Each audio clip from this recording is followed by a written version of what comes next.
বন্ধুরা, খুব সহজেই বাড়িতে বানিয়ে ফেলুন এই রেসিপিটি। রেসিপিটি বানানো খুবই সোজা, তাই এর জন্য লাগবে 200 গ্রাম বোনলেস চিকেন। এর সাথে দিয়ে দিতে হবে হাফ পাতিলেবুর রস, দিয়ে দিতে হবে একটি ডিম, এর সাথে দিয়ে দিতে হবে পরিমাণ মতো কর্নফ্লাওয়ার, দিয়ে দিতে হবে পরিমাণ মতো বেসন, এর সাথে দিয়ে দিতে হবে পরিমাণ মতো ময়দা। এরপর দিয়ে দিতে হবে 1 চামচ লঙ্কা গুঁড়ো, দিয়ে দিতে হবে ভাজা জিরে গুঁড়ো 1 চামচ, দিয়ে দিতে হবে ধনে গুঁড়ো 1 চামচ, এর সাথে দিয়ে দিতে হবে হলুদ গুঁড়ো 1 চামচ। এরপর দিয়ে দিতে হবে স্বাদ মতো লবণ। তারপর দিয়ে দিতে হবে সয়া সস 1 চামচ, দিয়ে দিতে হবে ভিনিগার 1 চামচ।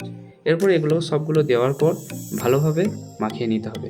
মাখানোর পর আমি চিলি সসটা দিতে ভুলে গিয়েছিলাম, তাই চিলি সসটা দিয়ে আবারও মাখিয়ে নিতে হবে।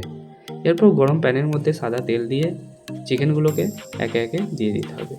চিকেনগুলো দেওয়ার পর একটু লাল হয়ে গেলেই উল্টোপাল্টা করে নেড়ে নিতে হবে। উল্টোপাল্টা করে নেড়ে নিলেই রেডি হয়ে যাবে আজকে সেই ক্রিসপি চিকেন পকোড়া।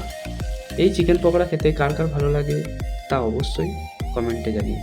ভালো লাগলে লাইক, কমেন্ট, শেয়ার করে দিও আর আমার পাশে থেকে। Thank you.